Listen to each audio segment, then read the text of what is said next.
टाटा का चाय, गजब का स्वाद। और जहां दिखे मारियो, अपना समझ के खा लियो।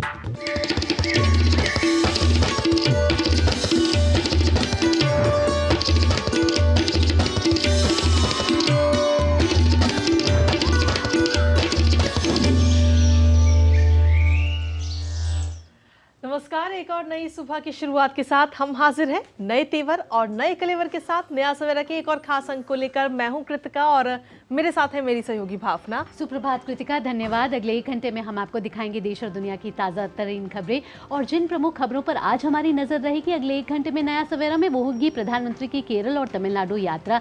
प्रधानमंत्री इस यात्रा में, केरल की यात्रा में 1800 करोड़ रुपए की स्पेस प्रोजेक्ट्स की 3 अहम बुनियादी ढांचा परियोजनाओं की आज उद्घाटन करेंगे। साथ ही प्रधानमंत्री विक्रम साराभाई अंतरिक्ष केंद्र भी जाएंगे और गगनयान का की भी समीक्षा करने वाले हैं आज प्रधानमंत्री नरेंद्र मोदी।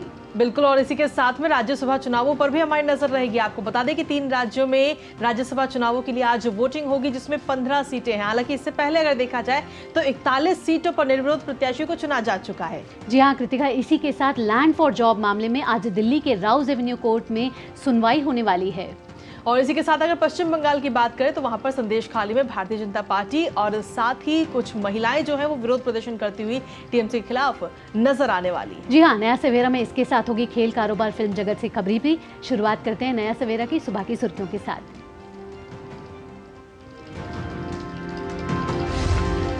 प्रधानमंत्री नरेंद्र मोदी केरल दौरे पर 1800 करोड़ रुपए के स्पेस प्रोजेक्ट्स को करेंगे लॉन्च। पीएम गगनयान मिशन की करेंगे समीक्षा। तिरुवनंतपुरम में जनसभा को भी करेंगे संबोधित।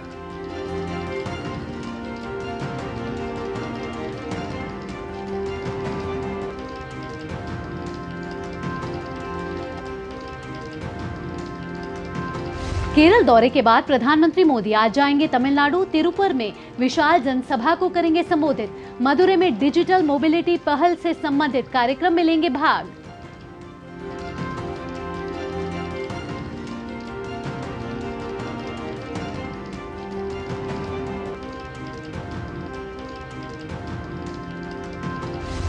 राज्यसभा की 15 सीटों के लिए मतदान आज। उत्तर प्रदेश की 10, कर्नाटक की 4 और हिमाचल प्रदेश की 1 सीट के लिए वोटिंग। शाम तक आएंगे नतीजे।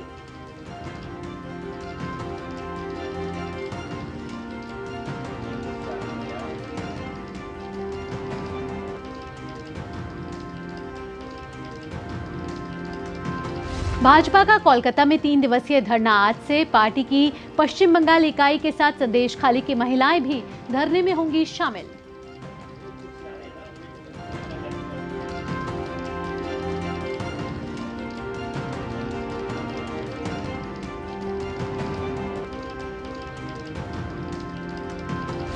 रेलवे में नौकरी के बदले जमीन घोटाले मामले में दिल्ली के राउस एवेन्यू कोर्ट में सुनवाई आज। लालू परिवार के 5 लोग मामले में आरोपी।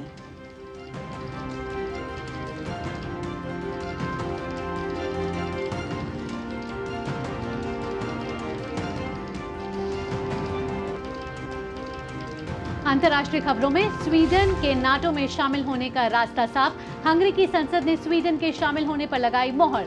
स्वीडन के प्रधानमंत्री ने बताया बड़ा कदम।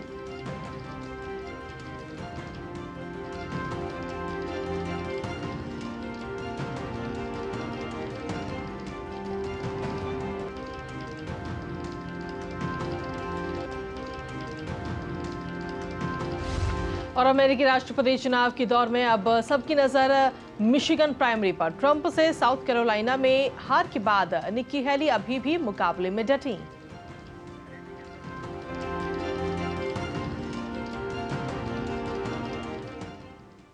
नया सवेरा की शुरुआत करते हैं। सबसे पहले देखते हैं देश भर से कुछ खास खबरें। प्रधानमंत्री नरेंद्र मोदी आज से 2 दिनों के लिए 3 राज्यों के दौरे पर रहेंगे। प्रधानमंत्री केरल, तमिलनाडु और महाराष्ट्र का दौरा करेंगे। अपने दौरे के पहले दिन आज वे केरल और तमिलनाडु का दौरा करेंगे। पहले वे केरल जाएंगे।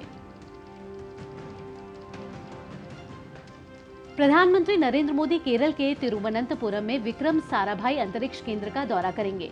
वे भारतीय अंतरिक्ष अनुसंधान संगठन की 3 महत्वपूर्ण अंतरिक्ष बुनियादी ढांचा परियोजनाओं का उद्घाटन करेंगे। इन परियोजनाओं में सतीश धवन अंतरिक्ष केंद्र, श्रीहरिकोटा में PSLV एकीकरण सुविधा, महेंद्रगिरी में इसरो प्रोपल्शन कॉम्प्लेक्स में नई सेमी क्रायोजेनिक्स इंटीग्रेटेड इंजन और स्टेज टेस्ट फैसिलिटी और VSSC तिरुवनंतपुरम में ट्राइसोनिक विंड टनल शामिल है। ये 3 परियोजनाएं अंतरिक्ष क्षेत्र के लिए विश्व स्तरीय तकनीकी सुविधाएं उपलब्ध कराने के लिए लगभग 1800 करोड़ रुपए की संचयी लागत पर विकसित की गई हैं। अपनी यात्रा के दौरान प्रधानमंत्री मोदी विक्रम साराभाई अंतरिक्ष केंद्र भी जाएंगे, जहां वह मानव अंतरिक्ष उड़ान कार्यक्रम गगनयान मिशन की समीक्षा भी करेंगे। गगनयान मिशन भारत का पहला मानव अंतरिक्ष उड़ान कार्यक्रम है, जिसके लिए विभिन्न इसरो केंद्रों पर व्यापक तैयारी चल रही है। और वहीं इसरो अपने गगनयान मिशन के लिए पूरी तैयारियों में जुटा हुआ है। केरल के तिरुवनंतपुरम में विक्रम साराभाई स्पेस सेंटर में गगनयान मिशन के विभिन्न उपकरण दर्शाए गए हैं। आइए देखते हैं हमारे संवाददाता आयशा खानम की ये खास रिपोर्ट।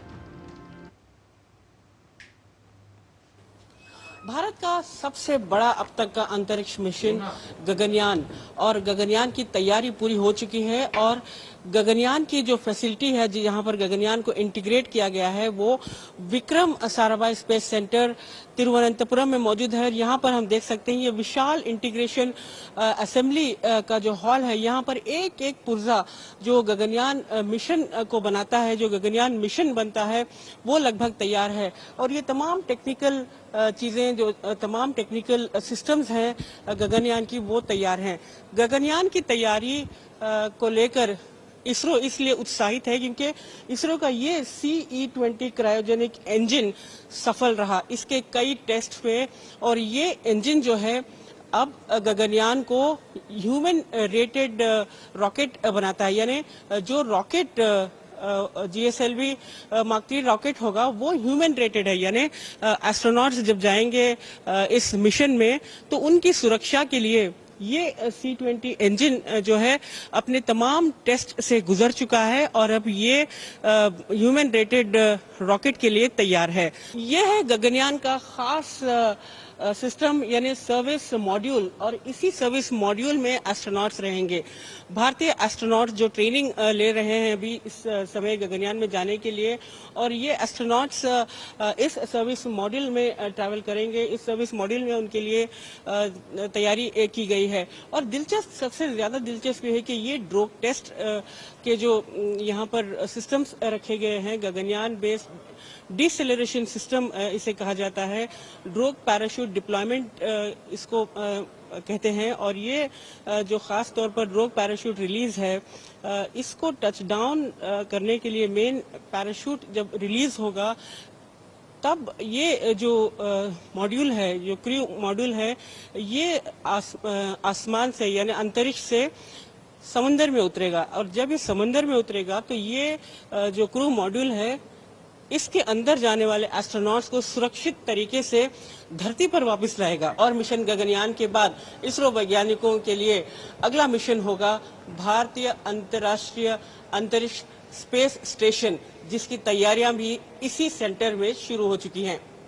कैमरामैन भीम के साथ आयशा खानम, DD न्यूज, तिरुवनंतपुरम।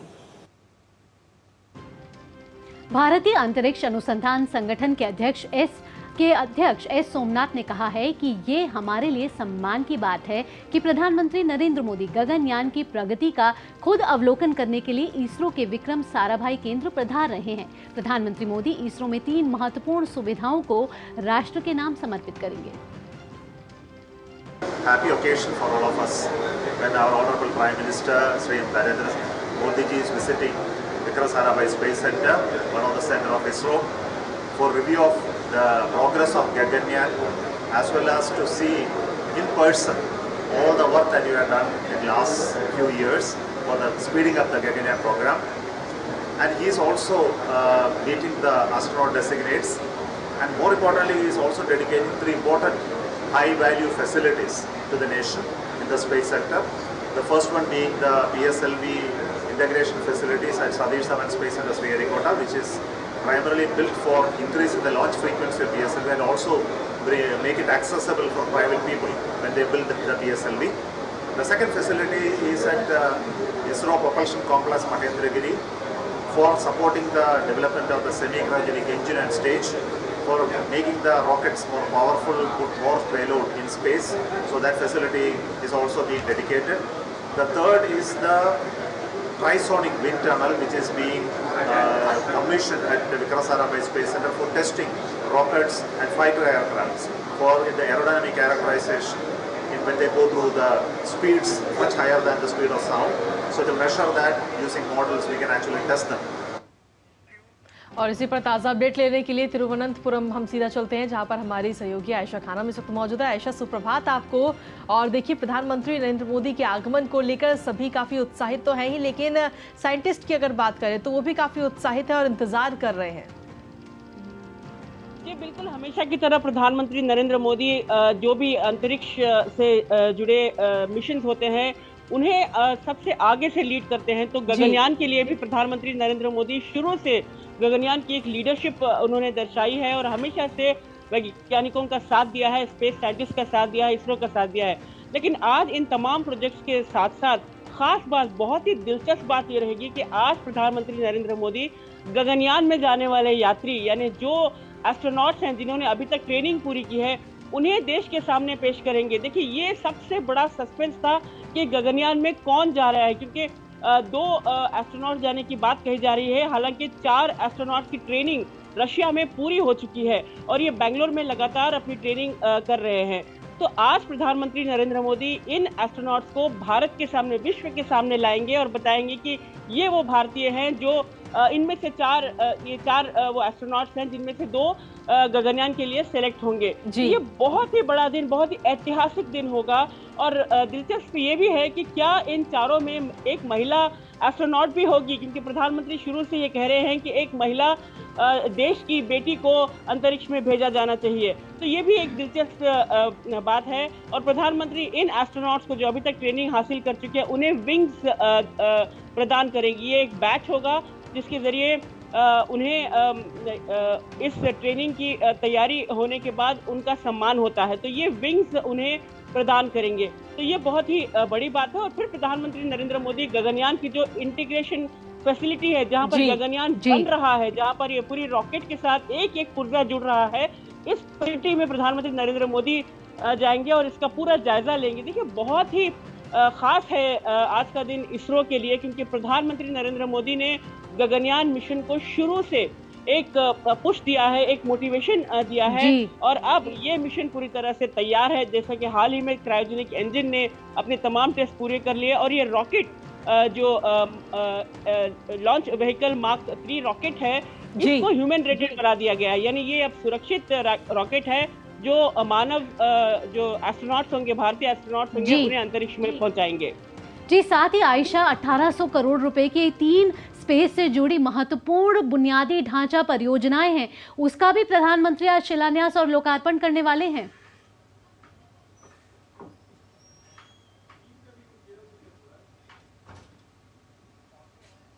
आयशा जी देखिए, जो 3 और परियोजनाएं हैं ये भी बहुत ही अहम है। ट्राइसोनिक विंड टनल जो विक्रम साराभाई स्पेस सेंटर में यहाँ पर शुरू किया गया है, उसका उद्घाटन प्रधानमंत्री नरेंद्र मोदी करेंगे। देखिए, यहीं से विक्रम साराभाई स्पेस सेंटर जो है ऐतिहासिक है। भारत का पहला रॉकेट यहीं पर बना था। भारत का जो स्वदेशी रॉकेट सीरीज है रोहिणी रॉकेट्स, वो यहीं पर बने थे। तो विक्रम साराभाई स्पेस सेंटर में एक जरूरत महसूस की जा रही थी एक विंड टनल की। यानी विंड टनल वो सिस्टम होता है, वो एरिया होता है जहां पर अंतरिक्ष में जाने वाले जो यात्री हैं उनकी जो विमान होते हैं, जो यान होते हैं, उनकी टेस्टिंग होती है। ये बहुत ही दिलचस्प होती है। यानी साउंड की जो इसे ट्राइसोनिक इसीलिए कहा जा रहा है क्योंकि ये साउंड की स्पीड से भी सबसे तेज 4 गुना ज्यादा या फिर साउंड की से एकदम 0.2 गुना कम स्पीड से यहाँ पर टेस्ट किए जा सकते हैं। तो ये बहुत ही दिलचस्प है। और यहाँ से प्रधानमंत्री नरेंद्र मोदी PSLV के इंटीग्रेशन की फैसिलिटी जो श्रीहरिकोटा में तैयार की गई है उसका भी उद्घाटन करेंगे। तो ये प्रोजेक्ट्स जो है प्रधानमंत्री नरेंद्र मोदी आज देश को समर्पित करेंगे और इसके लिए एक अहम और एक बड़ा दिन इन तमाम प्रोजेक्ट्स को देखा जाए तो। जी बिल्कुल, और सीधे तौर पर देखा जाए तो कहीं ना कहीं हम सभी की निगाहें भी इस प्रोजेक्ट पर लगातार बनी हुई है। फिलहाल बहुत बहुत शुक्रिया आयशा, तमाम जानकारी और अपडेट्स हमसे साझा करने के लिए। तो भावना, अगर देखा जाए तो इस गगनयान मिशन पर सिर्फ भारत नहीं बल्कि पूरी दुनिया भर की निगाहें लगातार टिकी हुई हैं। और चंद्रयान 3 और आदित्य L1 की सफलता के बाद अब गगनयान पर निगाहें टिकी हैं और कई चरणों से ये गुजरेगा। और आज जब प्रधानमंत्री नरेंद्र मोदी इस गगनयान की पूरी समीक्षा करेंगे तो देश भी दिखेगा कि कौन से ऐसे एस्ट्रोनॉट्स हैं जो इस गगनयान मिशन में जाएंगे।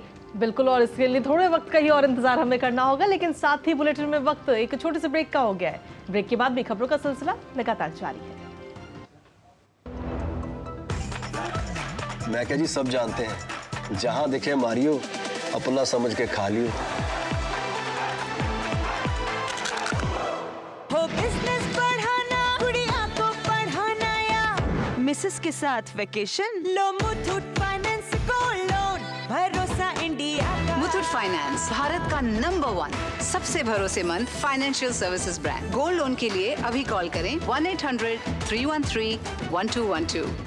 चुलबुलापन जिसकी हर बात में भूल जाए, मेरी जैसी मेरी अपनी पताका चाय, गजब का स्वाद। टेक स्टार्टअप सॉलिड था, प्लान था कड़क, करना था समथिंग ग्रेट, पर शुरू से प्रॉब्लम्स में घेरा यूं कि बिजनेस हुआ अपना लंबेट। बिजनेस गुरु की जरूरत थी खास, सीधे गए SBI स्टार्टअप ब्रांच पे तो खुल गया success. Startup advisory and support SBI startup branch पे। मोदी सरकार की गारंटी, हर घर पहुंचेगा नल से जल। अब तक 14 करोड़ से अधिक नल कनेक्शन। हमारा संकल्प, विकसित भारत।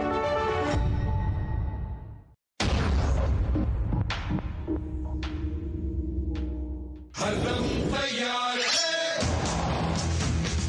बिल्कुल तैयार है, हरदम तैयार है, तैयार है, जी जाने से तैयार है, इसीलिए तो हम लहरों के पहरेदार हैं। जय भारती, जय भारती, हम हैं नौसेना, हम हैं भारत के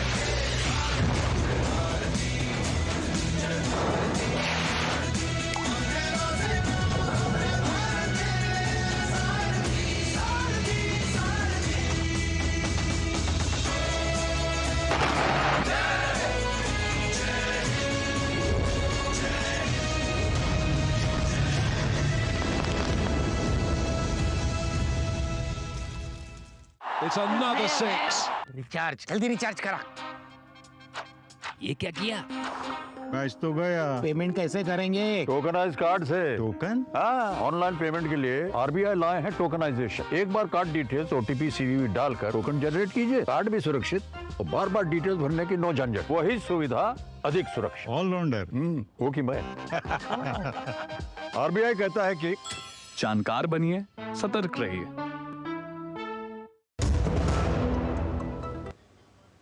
ब्रेक के बाद आपका स्वागत है। आप देख रहे हैं नया सवेरा और हम लगातार आपको अपडेट दे रहे हैं प्रधानमंत्री नरेंद्र मोदी की केरल और तमिलनाडु यात्रा की। आपको बता दें कि प्रधानमंत्री नरेंद्र मोदी आज केरल के बाद तमिलनाडु का दौरा करेंगे।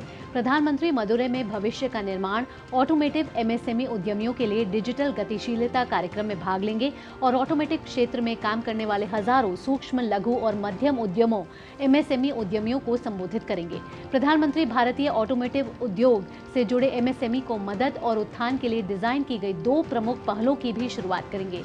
इन पहलों में TVS ओपन मोबिलिटी प्लेटफॉर्म और TVS mobility CII centre of excellence शामिल हैं। और साथ ही आपको बता दें कि ये पहल देश में MSME के विकास का समर्थन करने और साथ ही उन्हें संचालन को औपचारिक बनाने, वैश्विक मूल्य श्रृंखलाओं के साथ एकीकृत करने और आत्मनिर्भर बनने में मदद करने के प्रधानमंत्री के दृष्टिकोण को साकार करने की दिशा में महत्वपूर्ण कदम होगा। साथ ही 28 फरवरी को प्रधानमंत्री तमिलनाडु के तूतुकुडी में लगभग 17,300 करोड़ रुपए की कई विकास परियोजनाओं का उद्घाटन और शिलान्यास करेंगे। प्रधानमंत्री तूतुकुडी में एक सार्वजनिक कार्यक्रम में VO चिन्बरनार बंदरगाह पर आउटर हार्बर कंटेनर टर्मिनल की भी आधारशिला रखेंगे। वीओ चिदंबरनार बंदरगाह को देश का पहला हरित हाइड्रोजन हब बंदरगाह बनाने के उद्देश्य से कई अन्य परियोजनाओं का भी उद्घाटन करेंगे।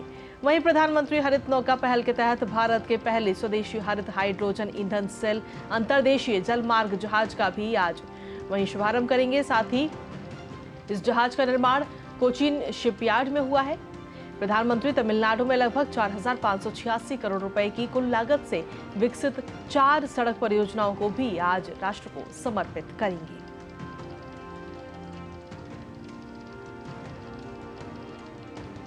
प्रधानमंत्री नरेंद्र मोदी तिरुपुर जिले में विशाल जनसभा को भी संबोधित करेंगे। प्रधानमंत्री के दौरे से पहले वहां विशेष तैयारियां कर ली गई हैं। साथ ही प्रधानमंत्री के दौरे को लेकर लोगों में खासा उत्साह है।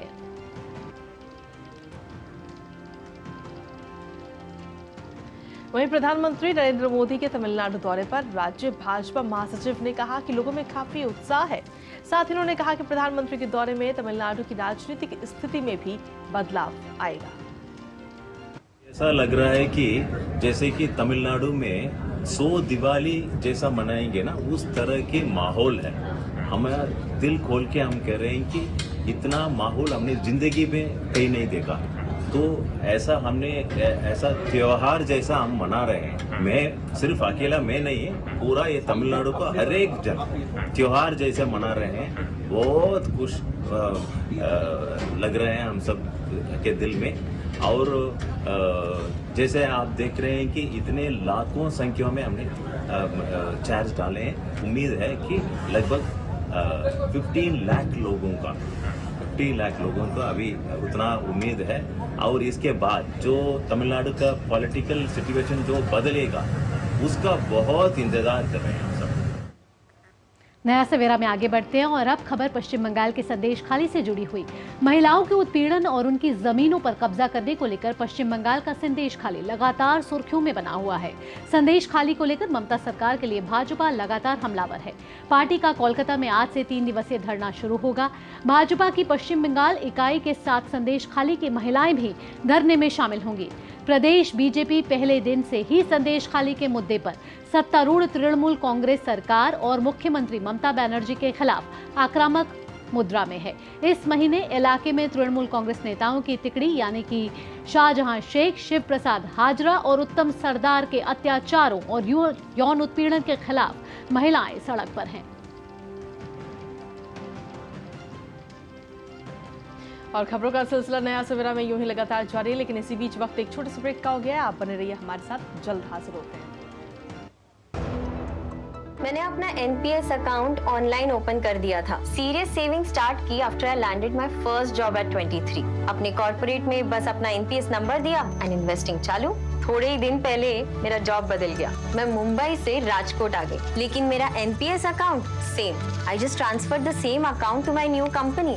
एनपीएस किसी भी जगह से ऑपरेट हो सकता है। जहां मैं, वहां मेरा एनपीएस अकाउंट। अपने बेहतर कल को सुनिश्चित करने के लिए एनपीएस जरूरी है। मैं क्या जी, सब जानते हैं, जहां दिखे मारियो, अपना समझ के खा लियो। चुलबुलापन जिसकी हर बात में भूल जाए। मेरी जैसी मेरी अपनी पताका। पताका चाय, गजब का स्वाद। मोदी सरकार की गारंटी, भारत होगा गरीबी मुक्त। 9 सालों में 25 करोड़ लोगों को गरीबी से बाहर निकाला। हमारा संकल्प, विकसित भारत। और ब्रेक के बाद एक बार फिर से स्वागत है आप सभी का। नया सवेरा में बढ़ते आगे और रुक करते अगली खबर का, जो है राज्यसभा चुनावों से जुड़ी हुई। दरअसल राज्यसभा चुनाव के लिए आज 3 राज्यों की 15 सीटों पर मतदान होना है। इनमें से उत्तर प्रदेश की 10, कर्नाटक की 4 और हिमाचल प्रदेश की 1 सीट के लिए वोटिंग होगी। आज सुबह 9 बजे से शाम 4 बजे तक वोटिंग होगी। इसके बाद में फिर मतगणना होगी। वहीं आपको बता दें कि इससे पहले 41 सीटों पर निर्विरोध निर्वाचन हो चुका है। 56 सीटों में से 41 सीटों पर निर्विरोध निर्वाचन हो चुका है। वहीं उत्तर प्रदेश में 10 सीटों के लिए 11 उम्मीदवार चुनावी मैदान में हैं। समाजवादी पार्टी ने 3 उम्मीदवारों जया बच्चन, पूर्व सांसद रामजीलाल सुमन और सेवानिवृत्त आईएएस अधिकारी आलोक रंजन को चुनावी मैदान में उतारा है। इसी बीच भारतीय जनता पार्टी ने 7 के बजाय 8 उम्मीदवार खड़ा करके चुनाव को रोचक बना दिया है।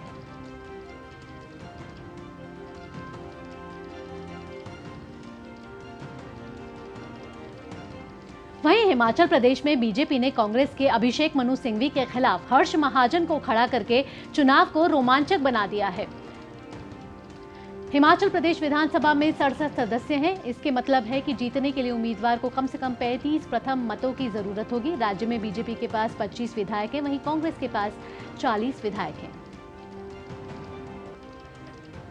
बात कर्नाटक की करें तो 4 राज्यसभा सीटों के लिए हो रहे चुनाव में कांग्रेस से 3 और बीजेपी जेडीएस गठबंधन से 2 उम्मीदवार मैदान में हैं। विधानसभा और वोटों के गणित की बात करें तो 224 सदस्यों वाली विधानसभा में कांग्रेस के 135 विधायक हैं, बीजेपी के 66 और जेडीएस के 19 विधायक हैं।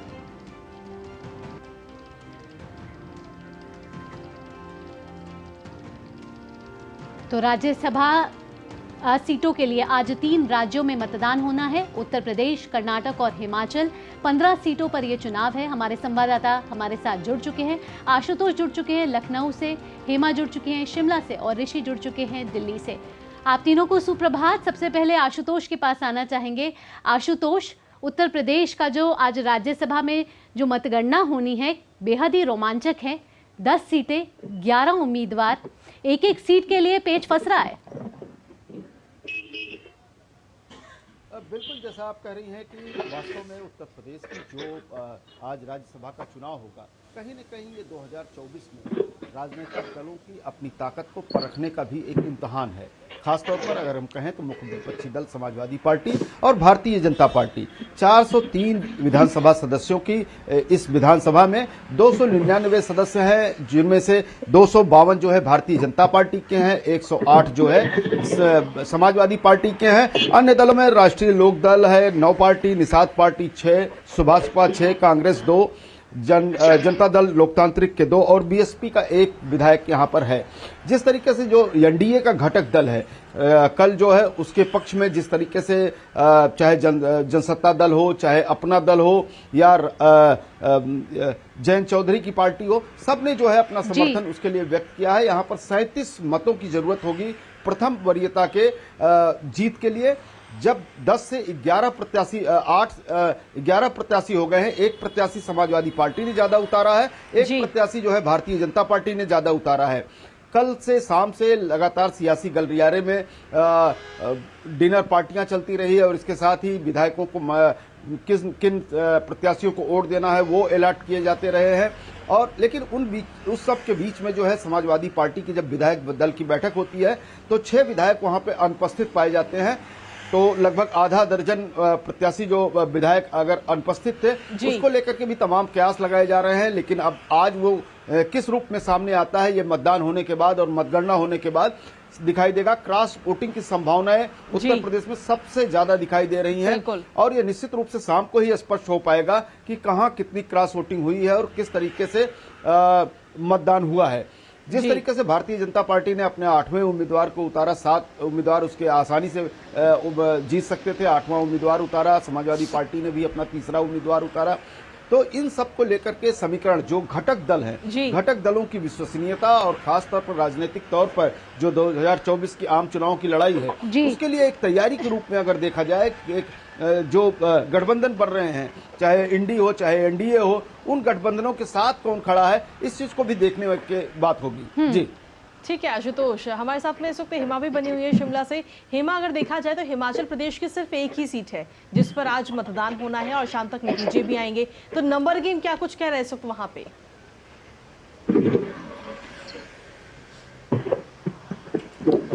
कृतिका, हिमाचल प्रदेश में आज राज्यसभा की जो एक सीट है उसको लेकर के चुनाव होने जा रहा है। इस वक्त मैं विधानसभा परिसर में हूँ। परिसर का जो पुस्तकालय भवन है, पोलिंग सेंटर वहां पर बनाया गया है, सभी जो तैयारियां हैं वो पूरी कर ली गई हैं। लेकिन जो चुनाव है वो दिलचस्प हो गया है क्योंकि जो कांग्रेस के प्रत्याशी हैं मनु सिंघवी वो मैदान में हैं और उनके सामने भाजपा के जो प्रत्याशी हैं हर्ष महाजन वो भी चुनावी मैदान में उतरे हुए हैं। जी, और ऐसे में जो क्रॉस वोटिंग है उसको लेकर के भाजपा ने पूरी उम्मीद लगाई है। लेकिन जो मुख्यमंत्री सुखविंदर सिंह सुक्खू हैं वो अपनी जीत को लेकर के बिल्कुल आश्वस्त हैं। उनका कहना है कि जो उनके प्रत्याशी हैं उनको जो पूरे मत हैं वो मिलने वाले हैं और उनकी जीत पक्की है। लेकिन कहीं ना कहीं जो भाजपा है वो लगातार पिछले कुछ दिनों से भी कई आरोप प्रत्यारोप यहाँ पर सिलसिला जो चल रहा है भाजपा और कांग्रेस के बीच में पिछले कल भी विधानसभा परिसर में व्हीप को लेकर के बहुत ज्यादा बवाल हुआ है। जो भाजपा है उन्होंने आरोप लगाया है कि व्हीप जारी किया गया है कांग्रेस की तरफ से और एक तरह का दबाव बनाया जा रहा है सभी जो कांग्रेस विधायक हैं उन पर वोटिंग के लिए। लेकिन वहीं जो चीफ व्हिप है हर्ष महाजन, जो मंत्री हैं हर्षवर्धन मंत्री हैं, उनका ये कहना है कि ये जो व्हिप था ये सिर्फ एक प्राथमिक दौर था और इसको बाद में कैंसिल कर दिया गया था। लेकिन कचरे के डब्बे से उठाए हुए इस कागज को लेकर के भाजपा ने बवाल किया है, इसको लेकर के भी उनका एक बयान जारी हुआ है। लेकिन आज ये देखना जरूर होगा कि आज का जो मंगल है किसके लिए मंगल होगा और किसके लिए अमंगल होगा। जी हेमा, दोनों जो प्रत्याशी हैं वो चुनावी मैदान में हैं। जो रेशो है बात जी तो बेहद ही रोमांचक होने वाला है। उत्तर प्रदेश, हिमाचल और कर्नाटक का राज्यसभा के जो ये चुनाव है, यहाँ हम ऋषि के पास भी जुड़ेंगे जो दिल्ली में मौजूद है। ऋषि, 3 राज्यों में राज्यसभा के मतदान की जो समीक्षा की जाएगी या जो नतीजे आएंगे वो लोकसभा चुनाव 2024 पर कितना असर डालेंगे? देखिए, जहाँ तक इन राज्यसभा के लिए सीटों के चुनाव की बात करें तो इसका संबंध लोकसभा से तो नहीं है, क्योंकि ये जो जनता है उसके द्वारा चुनाव नहीं होता है, बल्कि जो विधायक है उनके द्वारा जो आनुपातिक प्रतिनिधित्व प्रणाली के तहत जो एकल संक्रमणीय पद्धति है उसके तहत ये चुनाव होता है, जिसमें ये तय होता है कि कितने वोटों की संख्या है और जितनी सीटें हैं उनसे भाग देकर उसमें एक जोड़ दिया जाता है और उसी के आधार पर वोट की जरूरत होती है एक सीट के लिए।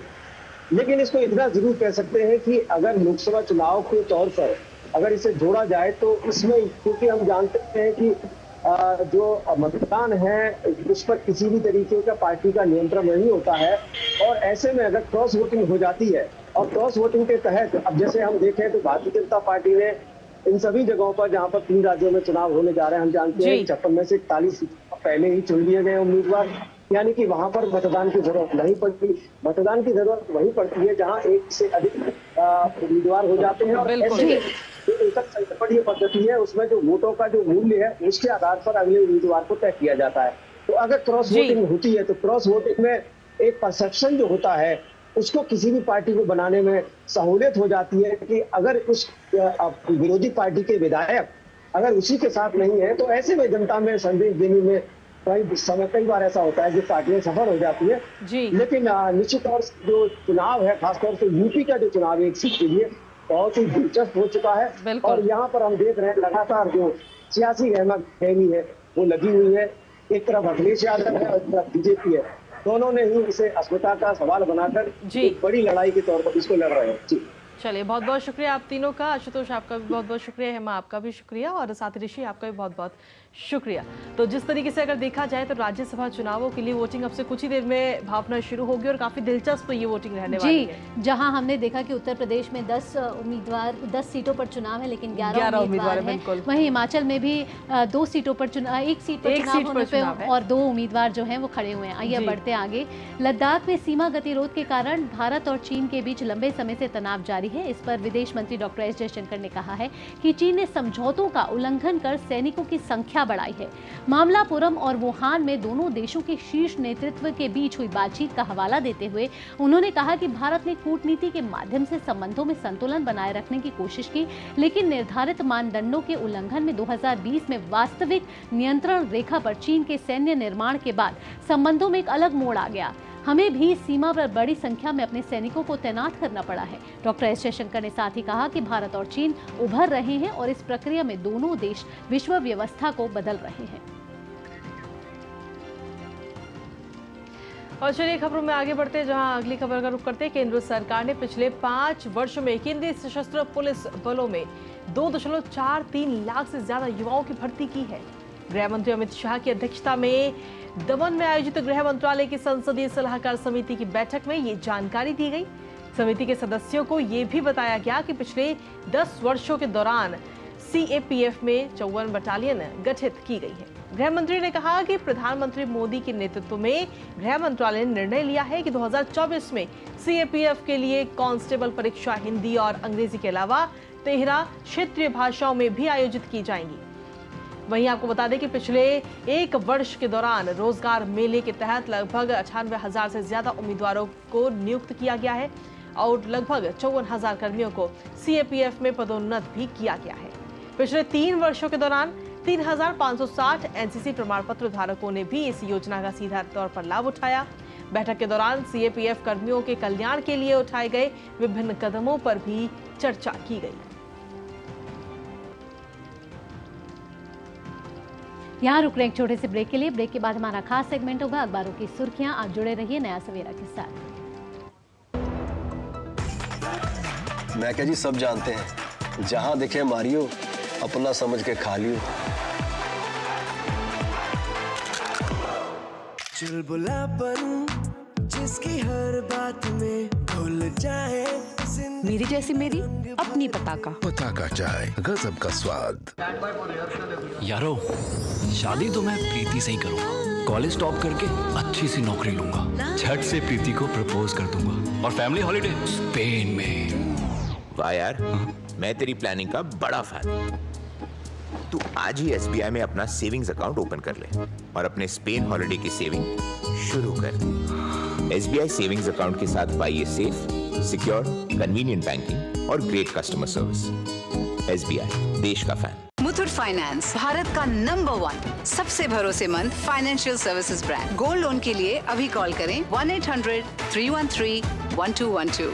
कोविड ने हम लोगों को work from home and flexibility दोनों सिखा दी। Handling my job responsibilities and अपना घर। एनपीएस भी इसी तरह फ्लेक्सिबल है। इन्वेस्टमेंट ऐप के थ्रू अपना अकाउंट इजीली ओपन किया और अब उसी ऐप के थ्रू अपना अकाउंट फुल्ली ऑपरेट कर रहा हूँ। कोई रिस्ट्रिक्शन नहीं है, किसी भी समय लॉग इन कर सकता हूँ और अपने इन्वेस्टमेंट की अमाउंट चेंज भी कर सकता हूँ। जितना पॉसिबल होता है उतना अपने इनकम से बचाता हूँ और अपने एनपीएस अकाउंट में इन्वेस्ट करता हूँ। अपने बेहतर कल को सुनिश्चित करने के लिए एनपीएस जरूरी है।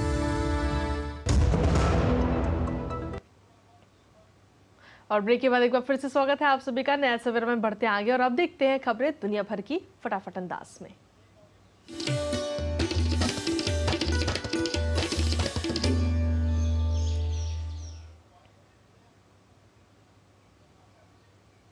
स्वीडन का नाटो सदस्य बनना तय हो गया है।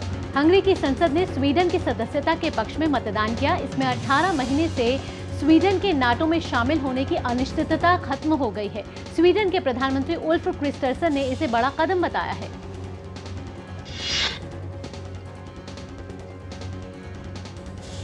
अमेरिका के राष्ट्रपति पद के चुनाव में अब सबकी नजर आज होने वाले मिशिगन प्राइमरी पर है। रिपब्लिकन उम्मीदवार निकी हेली अपने गृह राज्य साउथ कैरोलिना में डोनाल्ड ट्रंप से हार गई थी, लेकिन अब भी वो मैदान में डटी हुई हैं।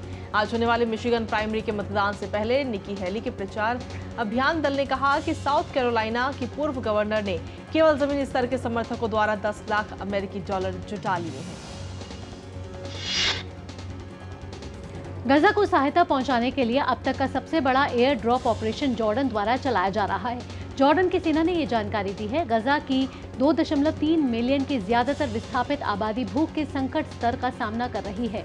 इस ऑपरेशन में 4 C-130 विमान तैनात किए गए हैं। गजा तट के उत्तरी किनारे से लेकर दक्षिण तक पैराशूट की मदद से 11 जगहों पर सहायता पहुंचाई गई।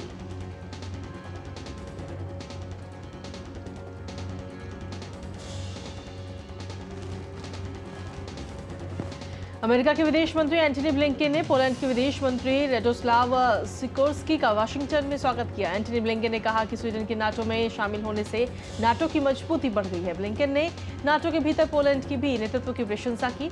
वहीं सिकोर्स्की ने अमेरिका के समर्थन के लिए आभार व्यक्त किया और कहा कि रूसी आक्रमण को रोकने और नाटो के उद्देश्यों को पूरा करने के लिए पोलैंड प्रतिबद्ध है। अमेरिका के राष्ट्रपति जो बाइडेन ने अपने न्यूयॉर्क की राजनीतिक यात्रा के दौरान फिलिस्तीन मामले पर कहा है कि उन्हें 4 मार्च तक युद्धविराम लागू होने की उम्मीद है। बता दें कि जो बाइडेन और पूर्व राष्ट्रपति डोनाल्ड ट्रंप ने टेक्सास के सीमावर्ती शहरों की यात्रा करने की योजना बनाई है। और चलिए नया सवेरा में आगे बढ़ते और अब बात करते हैं कारोबार जगत की खबरों की फटाफट अंदाज में।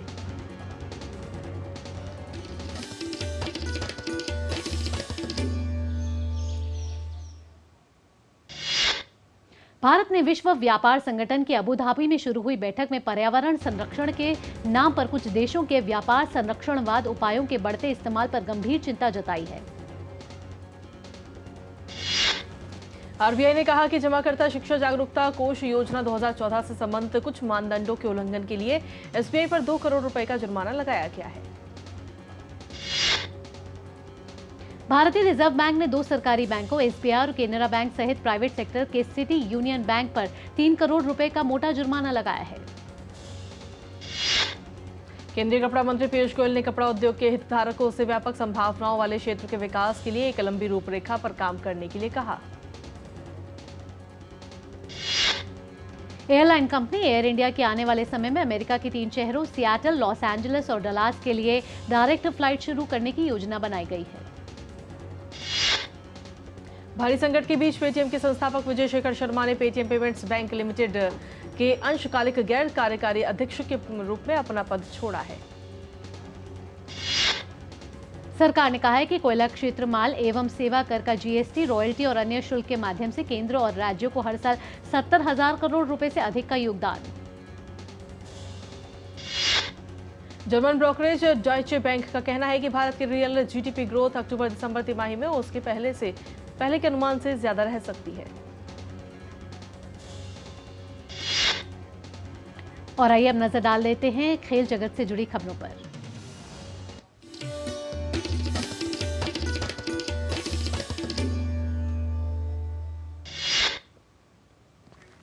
पैरा बैडमिंटन विश्व चैंपियनशिप में सुहास यथिराज ने पुरुष एकल SL4 स्पर्धा में स्वर्ण पदक पर अपना कब्जा जमा लिया है। यथिराज ने SL4 फाइनल में इंडोनेशिया के खिलाड़ी को हराकर अपना पहला विश्व खिताब जीता। पैरा बैडमिंटन विश्व चैंपियनशिप में भारत के ही प्रमोद भगत ने स्वर्ण पदक अपने नाम कर लिया है। प्रमोद भगत ने SL3 फाइनल में इंग्लैंड के डैनियल बेथेल को 14-21, 21-15, 21-14 से हराया। वहीं पैरा बैडमिंटन विश्व चैंपियनशिप SH6 श्रेणी में पैरालंपिक स्वर्ण पदक विजेता कृष्णा नागर भी पुरुष एकल फाइनल में चीन के लिन वैली पर 22-20 से जीत हासिल कर चैंपियन बने। भारत और इंग्लैंड के बीच रांची में खेले गए चौथे टेस्ट को भारत ने 5 विकेट से जीत लिया। इस जीत के साथ ही भारत ने 5 मैच की सीरीज में 3-1 की बढ़त के साथ सीरीज अपने नाम कर ली। जीत के लिए मिले 192 रनों के लक्ष्य को भारतीय टीम ने 5 विकेट खोकर हासिल कर लिया। रोहित शर्मा और यशस्वी जायसवाल ने भारत को शानदार शुरुआत देते हुए पहले विकेट के लिए 93 रन जोड़े। इंग्लैंड के खिलाफ इस मैच में यशस्वी जायसवाल 37 रन बनाकर आउट हुए। वहीं रोहित शर्मा ने अर्धशतक पूरा करने में कामयाबी पाई। रोहित शर्मा 55 रन बनाकर आउट हुए। इंग्लैंड के पहली पारी में बनाए 353 रनों के जवाब में भारत ने पहली पारी में 307 रन बनाए थे। इंग्लैंड की टीम अपनी दूसरी पारी में 145 रन ही बना सकी थी। डेफ क्रिकेट T20 विश्व कप 2024 का आयोजन यूएई के शारजाह में 6 मार्च से 12 मार्च के बीच होगा। इस टूर्नामेंट में भारत सहित 6 देशों की टीमें ट्रॉफी के लिए स्पर्धा करती नजर आएंगी। और वहीं दिल्ली के प्रेस क्लब में आयोजित कार्यक्रम में डेफ क्रिकेट T20 विश्व कप के लिए IGCA ने भारतीय टीम की जर्सी का अनावरण किया। IGCA ने टूर्नामेंट में हिस्सा लेने वाली टीम इंडिया के कुल 15 खिलाड़ियों के नामों पर भी मोहर लगा दी है। टीम की कमान वीरेंद्र सिंह के हाथ में होगी। वहीं टीम के कोच देवदत्त और प्रशिक्षक मोहम्मद मशोर टीम का मार्गदर्शन करेंगे। निशानेबाज ऐश्वर्या प्रताप सिंह तोमर ने पुरुषों की 50 मीटर राइफल 3 पोजीशन स्पर्धा के राष्ट्रीय शूटिंग ट्रायल के फाइनल में 466.4 का अभूतपूर्व स्कोर करके चेक शूटर जिरी के 461.1 के पिछले विश्व रिकॉर्ड से अच्छा प्रदर्शन किया।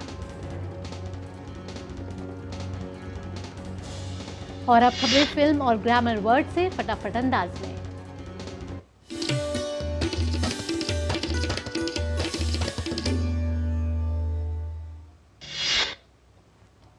घरेलू बॉक्स ऑफिस पर आर्टिकल 370 का कारोबार 25 करोड़ के पार हो गया है। वहीं क्रैक ने सिर्फ 9.70 करोड़ रुपए ही कमाए हैं। कलेक्शन के मामले में यामी गौतम की फिल्म क्रैक को मात दे रही है।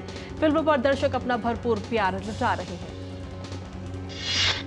अक्षय कुमार बड़े मियां छोटे मियां फिल्म का प्रमोशन करने लखनऊ पहुंचे थे, जहां भीड़ उन्हें देखकर बेकाबू हो गई। इसी बीच धक्का मुक्की शुरू हो गई और बेकाबू भीड़ ने एक दूसरे पर पथराव करना शुरू कर दिया। मामला शांत करने के लिए पुलिस को लाठीचार्ज करना पड़ा। इश्कबाज फेम एक्ट्रेस नेहा लक्ष्मी ने 26 फरवरी को बॉयफ्रेंड रुद्रेश जोशी संग साथ फेरे लिए। एक्ट्रेस ने मराठी और साउथ इंडियन रीति रिवाजों को फॉलो करके शादी रचाई। ग्रैंड वेडिंग के बाद उन्होंने पति के साथ डांस भी किया।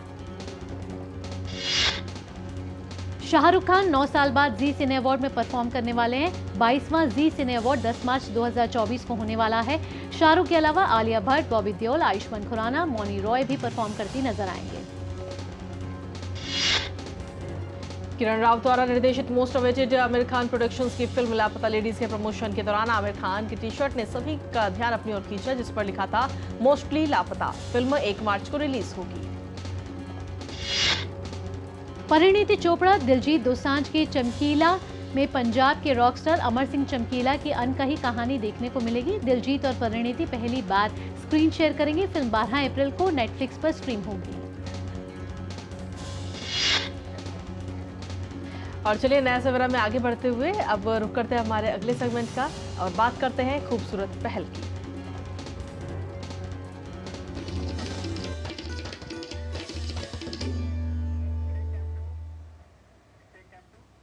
इस बार अर्जुन अवार्ड समारोह में भी जिस एक बात ने लोगों का खूब ध्यान खींचा वो थी अर्जुन पुरस्कार पाने वाली बेटियां और उनकी जीवन यात्रा। इस बार 13 महिला एथलीट्स को अर्जुन अवार्ड से सम्मानित किया गया है। इन बेटियों ने अनेकों बड़े टूर्नामेंट में हिस्सा लिया और भारत का परचम लहराया। शारीरिक चुनौतियां, आर्थिक चुनौतियां इन साहसी और टैलेंटेड खिलाड़ियों के आगे टिक नहीं पाई। ऐसी ही एक बेटी है नसरीन शेख, जिनकी सफलता का सफर संघर्षों से भरा रहा है। कहते हैं कि सपने देखना बहुत ज़्यादा ज़रूरी है और फिर उन सपनों को पूरा करने की दिशा में प्रयास करने भी बहुत ज़रूरी हैं। दृढ़ निश्चय और दृढ़ इच्छा शक्ति से किए गए प्रयास कभी भी बेकार नहीं जाते, सफलता ज़रूर मिलती है। और हमारे देश की बेटियां बहुत कुछ खास कर रही हैं और इसीलिए प्रधानमंत्री नरेंद्र मोदी ने अपने मन की बात कार्यक्रम में देश की बेटियों के हौसले और जज्बे की सराहना की। उन्होंने कहा कि किस तरह से हमारे देश की बेटियों ने दुनिया में परचम लहराया है और देश का नाम रोशन किया है। उन्होंने अर्जुन अवार्ड प्राप्त करने वाली बेटियों की सराहना की। हमारे साथ आज ऐसी ही एक बेटी मौजूद हैं जिन्होंने देश का नाम रोशन किया है खो-खो में। जी हाँ, उन्हें अर्जुन अवार्ड प्राप्त हुआ है। हमारे साथ मौजूद हैं और हम इनसे जानते हैं इनकी संघर्षों की कहानी कि किस तरह से इन्होंने संघर्षों से पार पाते हुए सफलता के इस मकाम को हासिल किया है। बहुत बहुत धन्यवाद हमारे साथ जुड़ने के लिए नसरीन और डीडी न्यूज़ से बात करने के लिए। Thank you so much. सबसे पहले तो ये बताइए कि खो-खो आपने ये क्यों चुना? मैंने ये गेम इसलिए चुना क्योंकि इसमें एंडोरेंस, स्पीड, एजिलिटी जो किसी और गेम में हमें मतलब हम खो खो वाले किसी भी गेम को पार्टिसिपेट कर सकते हैं अगर हम खो खो खेल रहे हैं तो। और ये तो वैसे भी हमारे माटी का गेम है, हमारे इंडियन गेम है ये। जब हमारे देश के प्रधानमंत्री ने उसे देखा और स्पेशली इनकी तारीफ़ करी कि खो खो में क्या ऊर्जा है, क्या ताली बजाया उन्होंने, तो ये सारी चीज़ें खो खो वाले को बहुत ज़्यादा प्रेरणा मिली हमें इस चीज़ से। किसी भी खिलाड़ी को अपनी पहचान बनाने के लिए कड़ा संघर्ष करना पड़ता है और उसके संघर्ष की कहानी तभी सामने आती है जब वो एक मकाम हासिल कर लेता है। खेल पुरस्कार पाने वाले खिलाड़ियों की कहानियां भी किसी प्रेरणा से कम नहीं हैं। इस बार अर्जुन अवार्ड हासिल करने वाली खो-खो की कैप्टन नसरीन शेख दिल्ली की शकूरपुर की तंग गलियों में एक कमरे के छोटे से मकान में अपने माता पिता और भाई बहनों के साथ रहती हैं। नसरीन के पिता मोहम्मद गफूर बाजार में पटरी पर बर्तन की दुकान लगाते हैं। 23 साल की ये खो-खो खिलाड़ी अर्जुन अवार्डी नसरीन शेख ने अपने जीवन में घोर आर्थिक तंगी का सामना किया है। कई व्यक्तिगत चुनौतियां भी झेली हैं, लेकिन कभी भी अपने सपनों की उड़ान की राह में इन्हें बाधा नहीं बनने दिया। ये तो बहुत टफ जर्नी थी मेरी लाइफ की। तो मेरे पापा का मैंने डेडिकेशन देखा मेरे लिए कि मेरे प्रैक्टिस की जो डाइट होती है, हमारे एथलीट की बहुत अलग डाइट होती है नॉर्मल पर्सन से। तो वो मेरे पापा जब देखते थे कि मैं मतलब गेम्स में मेरा बहुत अच्छा रुचि है, तो इसके लिए मेरे पापा पटरी बाज़ार लगाते हैं बर्तन का। तो एक बाज़ार करके फिर नाइट के लिए अगले बाज़ार में जाते थे। वो इसलिए जाते थे कि ये बाज़ार तो हमारे घर का खर्चा निकल जाएगा, बट ये जो दूसरा बाज़ार मैं करूँगा वो नसरीन की डाइट आएगी। नसरीन का नाम उस समय सुर्खियों में आया जब साल 2019 में हुए दक्षिण एशियाई खेलों में उनकी कप्तानी में भारत ने गोल्ड मेडल जीता। अब तक नसरीन लगभग 35 नेशनल और 2 इंटरनेशनल खेलों में शिरकत कर चुकी हैं। इसके अलावा एशियन गेम्स 2016 और 2018 में भी नसरीन शामिल थी।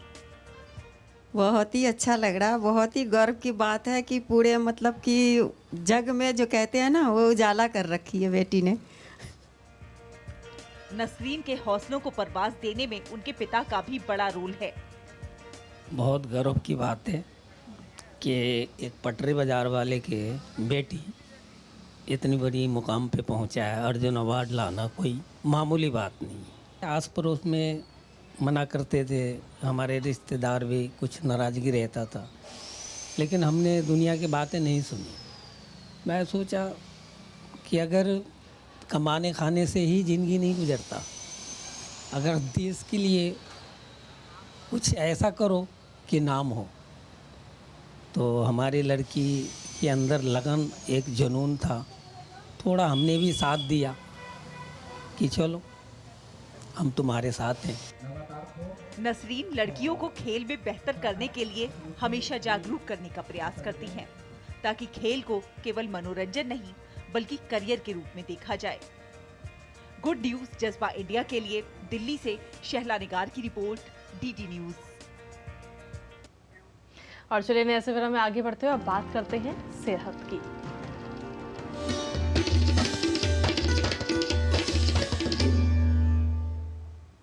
दरअसल बच्चों का पढ़ाई में मन ना लगना माता पिता को अक्सर परेशान करता है, लेकिन बच्चे की एकाग्रता में कमी, पढ़ने में ध्यान ना लगना, चीजें भूलना या फिर ज्यादा चंचल होना बच्चे में व्यवहारिक समस्या, attention deficit hyper activity disorder के भी लक्षण हो सकता है।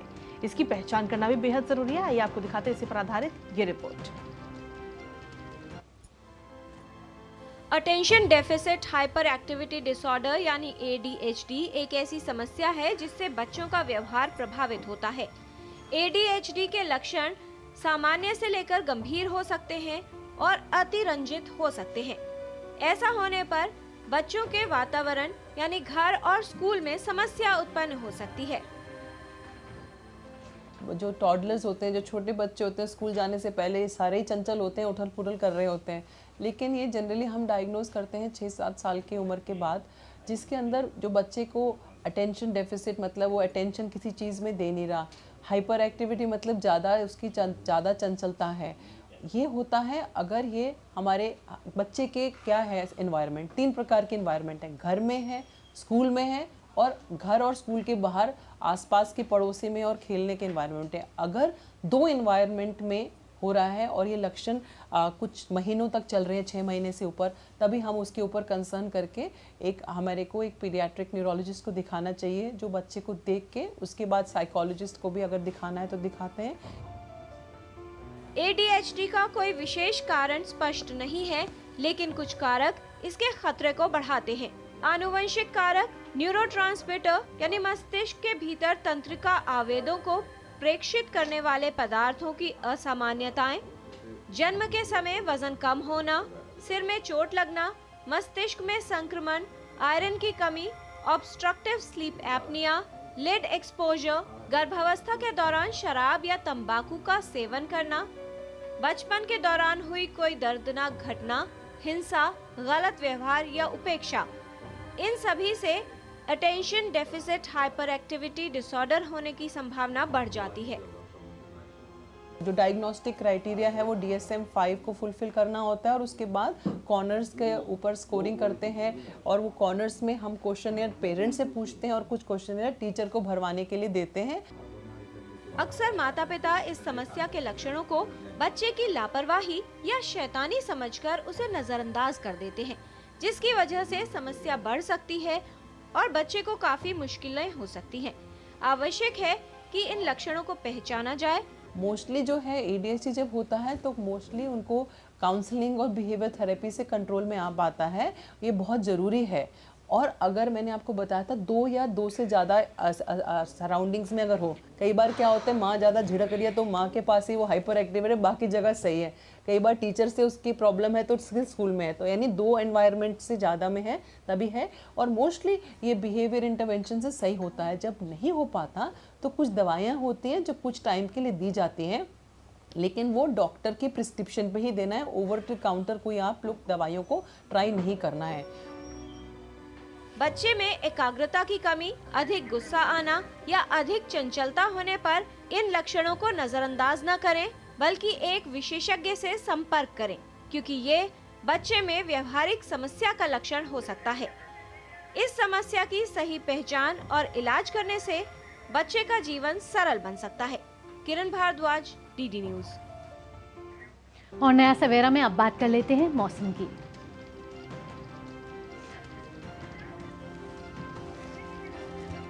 देश भर में मौसम का मिजाज बदल रहा है। दिल्ली एनसीआर के कई इलाकों में आज सुबह हल्की बारिश हुई है। हवा के साथ आई बूंदाबांदी से तापमान में गिरावट दर्ज की गई है।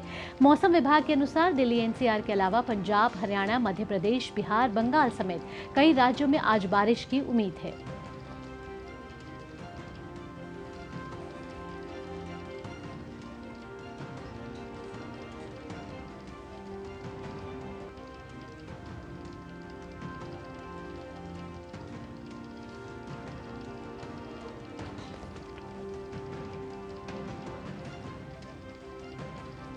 और आइए अब जानते हैं विभिन्न राज्यों और शहरों का न्यूनतम और अधिकतम तापमान।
और इसी के साथ चलिए नया सवेरा में आज के अंक में बस इतना ही, लेकिन आपको जाते जाते छोड़ जाते हैं न्यूयॉर्क सिटी के चाइना टाउन में आयोजित लूनर न्यू ईयर परेड की कुछ खास झलकियों के साथ। जी हाँ, ये लूनर ईयर परेड जो है जिसकी झलकियों के साथ हमको छोड़ जा रहे हैं आपको, जहाँ हजारों की संख्या में लोगों ने ईयर ऑफ ड्रैगन मनाया है। आप भी इन झलकियों का आनंद लीजिए। मुझे कृतिका और हमारी नया सवेरा की पूरी टीम को दीजिए अनुमति।